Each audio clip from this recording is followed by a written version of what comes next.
बिहार की राजनीति के सबसे कद्दावर चेहरा और दलित राजनीति पे जिनका एकाधिकार, रामविलास पासवान अपने निधन से पहले अपनी सियासी जमा पूंजी अपने बेटे को देकर गए। लेकिन ये बातें नागवार किसको गुजरी? उनके भाई को, जो हमेशा कदमताल करते रहे उनके साथ सियासत में। निधन के तुरंत बाद पार्टी में ऐसी टूट मची, इस तरीके से महाभारत की स्थिति आई कि चिराग पासवान, रामविलास पासवान के बेटे, अब चक्रव्यूह में फंस गए हैं। ये चक्रव्यूह अपनों ने ही तैयार किया है, लेकिन चिराग अब हमारे साथ हैं। तो चिराग, मैं आपसे सबसे पहले ये समझना चाहती हूँ कि क्या इस चक्रव्यूह से निकलने के लिए आपके पास कोई रास्ता है, कोई विकल्प है, कहीं कोई गुंजाइश बची है कि आपके जो पुराने लोग हैं वो वापस आएंगे? मतलब पार्टी की कमोबेश स्थिति कहाँ पे है? इतना विश्वास जरूर है कि इस बार अभिमन्यु का वध तो नहीं होगा। इतना तो मैं वादा करता हूँ। चक्रव्यूह जरूर मेरे आसपास बनाया गया, और दुख बस इसी बात का है कि मेरे अपने भी उसमें शामिल थे, और इसीलिए मैं उस हैसियत में रहता नहीं कि मैं किसी दूसरे पर उंगली उठाऊं या किसी दूसरे को इसके लिए जिम्मेदार ठहराऊं, जब मेरे अपनों ने ही मेरा साथ नहीं दिया। मेरे छोटे चाचा का निधन हो गया था, पिताजी का भी निधन हुआ, तो परिवार में पिताजी की पीढ़ी में जो सबसे मुखिया जो परिवार के जो बचे वो मेरे चाचा, पारस चाचा ही थे। और पिताजी के निधन के बाद मैं उनमें पिता की छवि देखता था, और मेरा विश्वास था कि मेरी हर परिस्थिति में जैसे पापा मेरा संरक्षण करते हैं या मेरा मार्गदर्शन करते हैं, तो मुझे भी इनका संरक्षण निरंतर मुझे मिलेगा। पर ये खुद मेरे साथ इस तरीके का एक वाकया मुझे ध्यान आ रहा है। 2020 चुनाव में, बिहार विधानसभा चुनाव के दौरान हमने देखा, इंटरव्यू जब हम सब कर रहे थे उसी दौरान पशुपति पारस का एक बयान आ गया था कि वो नीतीश कुमार की तारीफ कर रहे थे। जी। मतलब कहीं ना कहीं ये प्लानिंग और ये सारी बातें हो रही थी। मतलब निधन के बाद उन्होंने मन बना लिया था कि ऐसा कुछ होना है। लेकिन आज की स्थिति में आपसे ये समझना चाहती हूँ कि क्या कहीं भी कोई जरा सा भी गुंजाइश है कि अब कुछ संभल सकता है, या अब आप एकदम आर पार के मूड में हैं? और जो कि आपने कहा कि लड़ाई लंबी चलेगी, तो उस कानूनी लड़ाई के लिए अब तैयार हैं आप? नहीं, लड़ाई के लिए तो मैं पूरी तरीके से तैयार हूँ। और देखिए, जब तक गुंजाइश थी मैंने अपनी तरफ से कोशिश की। मैं उनके दरवाजे पर भी जाकर खड़ा रहा जब उन्होंने दरवाज़ा नहीं खोला, और मैंने ही नहीं, मेरे परिवार ने, मतलब परिवार में तो अब से मम्मी ही हैं, उन्होंने भी आखिर तक उन्होंने प्रयास किया उनसे बात करने का। बातचीत से पापा मानते थे कि बड़े से बड़े मसलों का हल होता है। हम लोग भी कोशिश करते रहे इस बात की, क्योंकि उनको क्या समस्या क्या थी ये उन्होंने कभी बताया ही नहीं। वो कहते हैं कि आप बात नहीं करते हैं, आपसे बात करने के लिए आपके दोस्त के थ्रू, आपके राजनीतिक सलाहकार के थ्रू जाना पड़ता है। सौरभ पांडे का नाम बार बार आता है। बताइए, मैं उनका बेटा हूँ, कैसे नहीं बात करूंगा? और अगर नहीं करूंगा तो हक बनता है ना आपका। आप मेरा कान पकड़ के खींचे, मेरा हाथ पकड़ के खींचे, बैठाइए मुझे, 2 थप्पड़ मारिए और बोलिए कि देखो ये दिक्कत है। आप कर सकते हैं भाई, आप मेरे पिता हैं, आपका पूरा अधिकार है मुझ पर। और अगर मैं नहीं सुन रहा तो मम्मी तो हैं, कम से कम आप उनको बताती हैं सारी बातें। और आप परिवार हैं, परिवार के लोग, भाई आप मुझसे सीधा संपर्क कर सकते हैं। आपके पास मेरे डायरेक्ट कॉन्टैक्ट डिटेल्स हैं, ये घर आपका है, आप कभी भी आप आएँ, आप मुझे एक मैसेज देके बुलवाएं, मैं दौड़ा आपसे मिलने जाता वहाँ पे। तो कोई समस्या ऐसी नहीं थी जिसके बारे में हम लोग चर्चा करके हम लोग उसको सुलझा नहीं सकते थे। सवाल ये अहम है जो कि आप अभी नहीं बता पाए, मैं बहुत ज्यादा खुल के पूछती हूँ। बीजेपी को लेकर मेरे मन में सवाल है कि आप अभी खुल के अब थोड़ा बहुत बोलना शुरू किए, बहुत खुल के तो अभी भी नहीं बोल रहे हैं।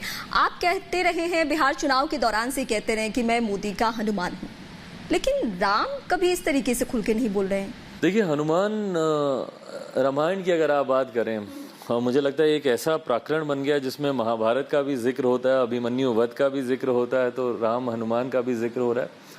अगर आप हनुमान को अगर आप देखें तो जहाँ उन्होंने माता सीता को ढूंढने का काम किया, भगवान राम के संदेश वहाँ तक पहुँचाने का काम किया, और जब जरूरत पड़ी तो लंका दहन करने का भी काम हनुमान ने किया। मैंने भी उसी तरीके से। क्या राम को कोई और हनुमान मिल गया है? मुझे नहीं पता कि उन्हें कोई और हनुमान मिला है कि नहीं। हनुमान वैसे एक ही होते हैं, मुझे नहीं लगता कि कई हनुमान नहीं, कई हनुमान तो होते नहीं है, लेकिन उन्होंने अगर किसी और को हनुमान समझ लिया हो। पर मेरा ये अब वही मैंने बोला कि अब मेरी वो हैसियत नहीं है, जब मेरे अपनों ने ही धोखा दे दिया, ये निर्णय अब उनको लेना है। मैंने एक हनुमान की भूमिका में रहते हुए, प्रधानमंत्री जी के साथ कार्य करते हुए, उनके हर फैसलों का ना सिर्फ समर्थन किया बल्कि उसका मैंने संरक्षण भी किया। पार्लियामेंट में हो, सड़क पर हो, जहां पे जरूरत पड़े, मैंने अपनी भूमिका ईमानदारी से निभाई। उम्मीद अभी है, आप इस तरीके से भी बातें कह रहे हैं कि उम्मीद आपको है। ओम बिरला से मुलाकात हो जाती है, क्या ये बगैर पहले से बातचीत संडे का दिन संडे के दिन रात के 8:30 बजे लोकसभा स्पीकर से मिला जाता है। उसके बाद पशुपति पारस का बयान इस तरीके से आते रहता है जैसे ये तय हो गया हो कि हाँ, उनकी बातचीत मंत्री पद को लेकर हुई है और तभी पार्टी टूटने वाली है। तो बीजेपी की भूमिका तो सीधे सीधे दिख रही है, और अगर वो बन जाते हैं, अगर वो मंत्री बन जाते हैं, उसके बाद आपके पास क्या ऑप्शन है? देखिए, मैं पुनः दोहराऊंगा कि स्पीकर जो है एक संवैधानिक पद है। मैं नहीं मानूंगा कि किसी के डायरेक्शन पे स्पीकर साहब काम करेंगे, मैं नहीं मानूंगा। एक जनरल प्रैक्टिस ऐसी नहीं होती है, वो एक संवैधानिक पद है। बट हाँ, चाचा ने जाके अपना पक्ष उनके समक्ष रखा, मैंने भी उनसे मुलाकात करके अपना पक्ष उनके सामने रखा, और उन्होंने मुझे भी इस बात का विश्वास दिलाया है कि वो इसको रिव्यू करेंगे, और मैं उम्मीद करता हूँ कि न्याय संगत जो भी फैसला वो देंगे वो सही फैसला होगा। और नहीं होगा तो मैं इस हफ्ते अब मैं न्यायालय जाने को मैं तैयार हूँ, और मैं हर कदम पर जितनी भी कानूनी लड़ाई होगी, और इसीलिए मैंने कहा कि इसलिए मेरा अभी मैं सोच ही नहीं रहा कि मेरे साथ कौन खड़ा है, अलायंस में कौन है, मैं सत्ता के साथ हूँ, विपक्ष के साथ हूँ, राम मेरा साथ दे रहे हैं, नहीं दे रहे हैं, अभी मैं कुछ नहीं सोच रहा हूँ। मुझे पहले अपनी पार्टी को बचाना है, पार्टी को के सिंबल को, पापा ने जो खून पसीने से इस पार्टी को बनाया उसको अपने साथ रखना है। और इसमें मेरी जो सबसे बड़ी ताकत है वो मेरे संगठन के लोग। मुझे खुशी है कि 95% लोग आज की तारीख में मेरे साथ हैं। अब एक सवाल है आरजेडी को लेकर। आरजेडी को लेकर पहले की तुलना में अगर मैं 2020 बिहार विधानसभा चुनाव के आपके तमाम बयान को उठाकर देखूं और अभी जो आपकी बातचीत हो रही है उस बयान को अगर मैं मिलाऊं, फर्क आया है चिराग, इसको आप भी मानेंगे, क्योंकि आपने अब कहा है कि तेजस्वी से आपकी बात लगातार होती रही है। क्या हम ये माने कि जिस दिन पशुपति पारस अगर केंद्र में मंत्री बन जाते हैं या बीजेपी खुल के उनके लिए स्टैंड ले लेती है, उसके बाद आपका अगला स्टैंड आरजेडी के लिए कुछ होगा? बहुत हाइपोथेटिकल है ये, बहुत हाइपोथेटिकल है। आई थिंक नहीं, ऐसी चर्चा चल रही है ये नहीं, आई थिंक नहीं, इसमें जो चीज़ें सही हैं वो मैं आपके सामने रख देता हूँ। बाकी I think we'll cross the bridge when it comes. अभी बहुत जल्दी है इस पे कोई भी किसी भी तरीके की टिप्पणी करना। हाँ, इतना ज़रूर है, तेजस्वी मेरे छोटे भाई हैं, और ये ब्रेकिंग न्यूज़ नहीं है, मैं इस बात को हमेशा कहता रहा हूँ कि वो मेरे छोटे भाई हैं, और उनसे क्योंकि पिताजी और लालू जी नई बात बोली है वो ये कि आपकी आजकल कंटिन्यू बात हो रही है। नहीं, कंटिन्यू नहीं, मैंने ये कहा कि मेरी निरंतरता में उनसे बातें होती रहती हैं। मतलब जब लालू जी साथ में थे, पापा जब दोनों साथ में थे, दो सियासी लोग बात करते हैं तो मौसम की बात नहीं करते, सियासत की बात करते हैं। बताइए क्या बातें? नहीं, पर हम दोनों दोस्त पहले हैं। जब पापा लोग दोस्त थे और हम लोग बच्चे थे, 8वीं 9वीं 10वीं में पढ़ने वाले थे, तो उस वक्त हम लोग क्या सियासी बातें करते हैं? उस वक्त भी हम लोग हाय हेलो नहीं, तो अभी भी मोर और लेस वैसी होती है। मैं जब उनको अमूमन जब मैं उनको फोन करता हूँ तो सर का हालचाल ही पूछता हूँ, लालू जी के बारे में पूछता हूँ, और वो पापा जब थे हॉस्पिटल में तो निरंतर वो फोन करके हालचाल पूछते थे। तो मोर और लेस हमारी यही बातें होती हैं। इस बीच लालू प्रसाद का फोन आया था, पार्टी टूटना, और ये क्योंकि आपने कहा दोस्ती है और उस तरीके से संबंध। पिताजी के वो मित्र रहे, मेरे लिए तो खैर अभिभावक के समान है। और मुझे खुशी है कि जिस तरीके से तेजस्वी ने मेरे पिता को उसी तरीके का सम्मान देने की बात कही, उनकी जयंती को अपने कार्यालय में मनाने की बात कही। मुझे अच्छा आपने याद दिलाया। मुझे यही समझना है आपसे कि आरजेडी अपने तरफ से हर बार कोशिश कर रही है। बिहार चुनाव के दौरान भी वो कोशिश हुई, और अभी 5 तारीख जो कि आपके पिताजी की जयंती है उसको आरजेडी भी सेलिब्रेट करने वाली है, उसको मनाने वाली है। तो इसको आप किस तरीके से लेते हैं? नहीं, वही मैंने कहा कि ये देखिए, कुछ चीज़ें राजनीति से हट के होती हैं, और ये हमारे संस्कारों में, हम जितने भी बिहारी लड़के होते हैं या लड़कियां होती हैं, ये हम लोग के संस्कारों में होता है। हम लोग तो चाचा चाची भी, ये थोड़ी दिल्ली की भाषा है, हम लोग तो मजले पापा मजली मम्मी, हम लोग यही हम लोग बोलते हैं। तो मतलब मेरे पिता तेजस्वी के भी पिता ही समान थे, और जो सम्मान मैं अपने पिता को देना चाहता हूँ या दे रहा हूँ वही सम्मान तेजस्वी भी दे रहे हैं। तो इससे मतलब खुशी की बात है, मेरे लिए गर्व की बात है कि अगली पीढ़ी भी उस रिश्ते को उसी तरीके से निभा रही है जिस तरीके से हम दोनों के पिताओं ने एक दूसरे के साथ दोस्ती को निभाया था। तो ये अच्छी बात है। अभी हाल फिलहाल चुनाव नहीं है, ये सही आपने कहा, और आयन चुनाव से पहले ही सारी गतिविधियां होती हैं, लेकिन फिर भी मैं फिर उसी सवाल पे लौटूंगी जहां आप नहीं दरकिनार कर रहे हैं उस सवाल को। क्या होने वाला है? मतलब अभी भी बीजेपी से आपको उम्मीद है? कहां तक बात पहुंची है? पशुपति पारस क्या बनने वाले हैं मंत्री? क्योंकि वो उसी तरीके से कॉन्फिडेंस मुझे नहीं पता, पर अगर बनने वाले हैं, मेरी ढेर सारी शुभकामनाएं, बट वो कैसे बनेंगे इस पे जरूर मैं जानना चाहूंगा। अगर वो लोक जनशक्ति पार्टी के मेंबर पार्लियामेंट की हैसियत से अगर वो मंत्री बनते हैं तो मेरा कड़ा एतराज़ होगा। मैं अपनी पार्टी के नाम को मिसयूज़ होने नहीं दूंगा, क्योंकि वो आज की तारीख में पार्टी से मतलब निलंबित। आपका कहना है कि एलजेपी के कोटे से एलजेपी के नाम पे आपको नहीं बनना है वो बन नहीं सकते, क्योंकि मैंने उनको पार्टी से निकाला हुआ है, उनको निलंबित किया हुआ है। और अगर ऐसा होगा तो मैं तुरंत न्यायालय जाऊंगा। लोक जनशक्ति पार्टी का कोटा नहीं हो अगर सकता। वो मंत्री बनते हैं तो भी आप कोर्ट का रुख करेंगे, उसको ऑब्जेक्शन लेके कि ये हमारे एलजेपी के नहीं। अगर वो एलजेपी कोटे से बनाया उनको जाता है, क्यों? क्योंकि मेरे लिए वो इंडिपेंडेंट मेंबर्स हैं। वो नई पार्टी बना ले, एलजेपी का कोई अलग गुट बनाना चाहे वो बना ले, बट लोक जनशक्ति पार्टी आज की तारीख में उसका राष्ट्रीय अध्यक्ष मैं हूं। और मैं कहने के लिए नहीं, मेरे पास सारे डॉक्यूमेंटेशंस हैं, जो भी मांगेगा मैं क्लियर करूंगा, न्यायालय में हम लोग रखेंगे ही बहरहाल। बट अगर उनको लोक जनशक्ति पार्टी से बनाया जाता है तो मेरा कड़ा एतराज होगा। हाँ, आप जनता दल यूनाइटेड ज्वाइन करना चाहें, उनके कोटे से आप मंत्री बनना चाहें, मेरी शुभकामनाएं।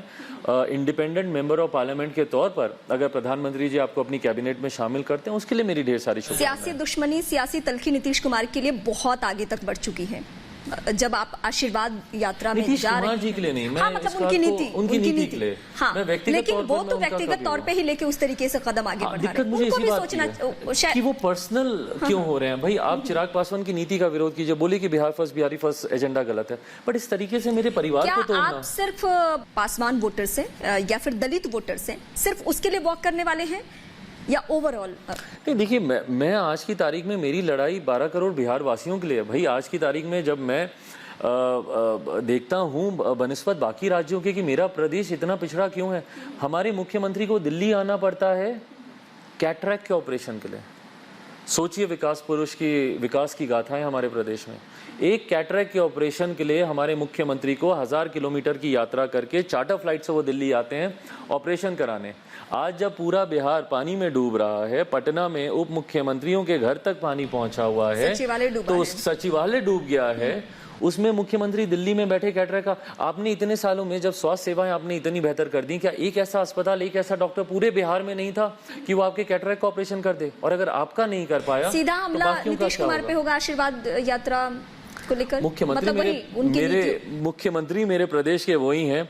अगर मेरे युवा आज भी अगर बच्चे मेरे कोटा जाते हैं पढ़ने के लिए, तो सवाल उन्हीं से ही होगा। पशुपति पारस वहां बिहार में पहुंचे ये सारी प्रकरण के बाद, तो जेडीयू की डायरेक्टली और इनडायरेक्टली दोनों भूमिका रही। हम सब ने देखा, उनके स्वागत, फूलमाला, बैंड बाजा से लेकर सबकी भूमिका वही रही। तो अब ये सब होने के बाद आप बिहार जाने वाले, अब जो आप जाएंगे बदले हुए माहौल में बिहार जाएंगे, तो निशाने पर नीतीश कुमार? देखिए, मेरे निशाने पर हमेशा उनकी नीतियां रही हैं। मैंने पूरा चुनाव उसी पर मैंने लड़ा है। और अगर मैं कहीं गलत कह रहा हूं तो मुझे बताएं, मुझे टोकें। अगर मैंने स्वास्थ्य पे सवाल उठाए थे तो आज आप दिल्ली में क्यों हैं? अगर मैंने शिक्षा पे सवाल उठाया तो मेरे बच्चे कोटा में क्यों पढ़ रहे हैं? अगर मैं रोजगार पे सवाल उठाता हूं तो बम्बई, बेंगलोर, गुरुग्राम क्यों जाते हैं ये लोग आईटी जॉब्स करने? तो आप मेरे सवालों का जवाब दीजिए ना, बट आप करते क्या है बदले में? बदले की राजनीति, मेरे परिवार को तोड़ने का काम। आप मेरी एक ऐसी रक्त पे, आप मेरी एक ऐसी नर्व पे आप चोट करते हैं जो कि मेरी सबसे दुखती रक्त है। मेरा परिवार मेरी कमजोरी रही है, मेरे पिताजी की भी कमजोरी रही है, पर आज आपने मेरी उस कमजोरी को ही जब मुझसे छीन लिया, तो अब तो मेरे पास कुछ खोने के लिए बचा भी नहीं ना। बिल्कुल, थैंक यू हमसे बात करने के लिए। चिराग के पास खोने के लिए कुछ नहीं बचा है, पाने के लिए बहुत कुछ है, लेकिन शर्त ये है उनके सामने कि अगर वो संघर्ष करते हैं तो, ये सियासी जानकार भी कहते हैं और चिराग पासवान को भी बखूबी मालूम है कि अगर वो बिहार की जनता के पास उतरते हैं, वो सिर्फ पासवान, दलित, महादलित के लिए नहीं है, बल्कि 12 करोड़ जो बिहार की जनता है, जो युवा पीढ़ी है जिसको आप सोशल मीडिया पे देखते हैं, उसके लिए भी वो काम करने के लिए तैयार है। अगली रणनीति, अगली तैयारी जो है चिराग पासवान की, वो बिहार में जाकर आशीर्वाद यात्रा निकालने की है। हाजीपुर से ये यात्रा निकलेगी और पूरे बिहार में घूमेगी, लेकिन इस बीच दिल्ली में हलचल बहुत बाकी है। अगर बीजेपी ने कोई भी स्टेप लिया पशुपति पारस को लेकर, चिराग का अगला कदम होगा सीधे सीधे कोर्ट जाना।